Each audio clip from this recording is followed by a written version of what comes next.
2000 பேருக்கு மட்டும் தான் அனுமதி. குறிப்பா பெண்கள் தான் அதிகமா வந்திருந்தாங்க. இனிமேட்டு இப்படிதான் இருக்க போகுதா? கல்லூரிகள்ல தான் உங்களோட பரப்புரை பிரச்சாரமானது, உங்களோட அரசியல் களம் இனி கல்லூரிகளை நோக்கியா? இல்ல சார். இதுக்கு மறுபடியும் சொல்லிர்றேனே. அதாவது டிசம்பர் 4ஆம் தேதி சேலத்துல அவங்க பர்மிஷன் குடுத்து நீங்க நடத்துங்கன்னு சொல்லியிருந்தாங்கன்னா, காஞ்சிபுரம் இது நடந்திருக்காது.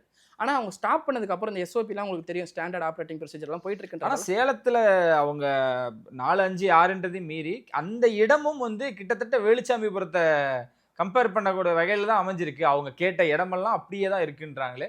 மீண்டும் அந்த இடத்துல அந்த எப்பதான் தீர்வு கிடைக்கும்? ஏன் காவல்துறையோ, மற்றவர்கள் சொல்லக்கூடிய இடத்த நீங்க ஏன் எடுக்கக்கூடாது? நீங்க செலக்ட் பண்ணக்கூடிய இடத்துல பிரச்சனை இருக்குன்னு மீண்டும் சொல்றாங்கல்ல. இல்ல சார். இது வந்து முழுக்க முழுக்க அது வந்து ஏத்துக்க முடியாத ஒரு விஷயம். அங்க காஞ்சிபுரம் சேலத்துல இருக்கிற மக்களுக்கு தெரியும். இந்த இடத்துல வந்து கூட்டம் அதாவது அங்க நிர்வாகிகள்லாம் இருப்பாங்க. கழக நிர்வாகிகள்லாம் இருப்பாங்க. இந்த இடம் ஸ்பேஸ் அதிகமா இருக்கு அப்படின்னு சொல்லிட்டு அவங்க வெறும் ஒரு இடம் சொல்ல மாட்டாங்க. 4, 5 இடம் சொல்லியிருப்பாங்க. அவங்க கரூர்லயே சரி 3, 4 இடம் சொல்லியிருந்தாங்க. அதுக்கப்புறம் தான் அந்த இடத்த குடுத்தாங்க.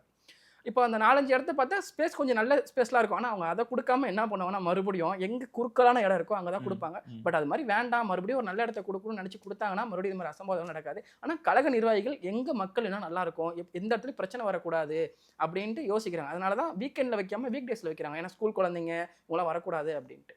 அப்ப இனி அந்த வேனுக்கு வந்து எந்த ஒரு தேவையும் இருக்காதுன்னு நெனைக்கிறேன். சார் விஜய் அவர்கள் பயணிக்கிற அந்த வாகனத்துக்கு இனிமேட்டு எங்கேயுமே தேவைகள் இருக்காது. இல்ல சார். பரப்புரைன்றது நீங்க வேன்ல தானே வந்தாகணும். இப்ப எடப்பாடி பழனிசாமி ஐயாவும் அந்த மாரி பஸ்ல தானே வராங்க. பரப்புரைக்கு நீங்க வேன்ல வந்து தான் ஆகணும். ம். இப்ப ரோட் ஷோங்குள்ள சில பேர் என்ன பண்ணுவாங்க, கார நிப்பாட்டிட்டு நடந்து போறவங்க ரோட் ஷோ சொல்லுவாங்க. சில பேர் கார்லயே வந்து கதவ தொறந்துட்டு ரோட் ஷோ போவாங்க. ஆனா அண்ணன் வந்து பரப்புரைக்கு வந்தா நிச்சயம் ஏன்னா பொதுக்கூட்டம் கிடையாது. அது இல்ல பொது காஞ்சிபுரத்துல வந்து நடந்தது பரப்புரை பிரச்சாரம் தான். ஆமா. அதுல மாற்று கருத்தே இல்ல. ஆமா சார். அப்போ வாகனம் இல்லைல்ல. சார் இது நடந்தது வந்து ஒரு பொதுக்கூட்டம் மாரி நடத்துனாங்க. ஓகேங்களா? ஏன்னா மக்கள்கிட்ட போ முடியாத காரணம் வந்து மறுபடியும் அங்க போலீஸ்காரங்க வந்து எங்களுக்கு இடம் குடுக்க மாட்டாங்க. ஒரு நெருக்கடி இருக்கும். ம், இல்ல ம். நாங்க மறுபடியும் வேற விஷயங்கள் பேச போனா ஒரு தேவையில்லாத ஒரு ப்ராப்ளம் வரும். அதனால நான் மக்கள பார்த்தாகணும். மக்கள்ட்ட பேசியாகணும். அப்படின்னா என்ன பண்ணலாம்? ஒரு இடத்த வச்சு அங்க பார்த்துரலாம் இப்போதைக்குன்னு சொல்லி.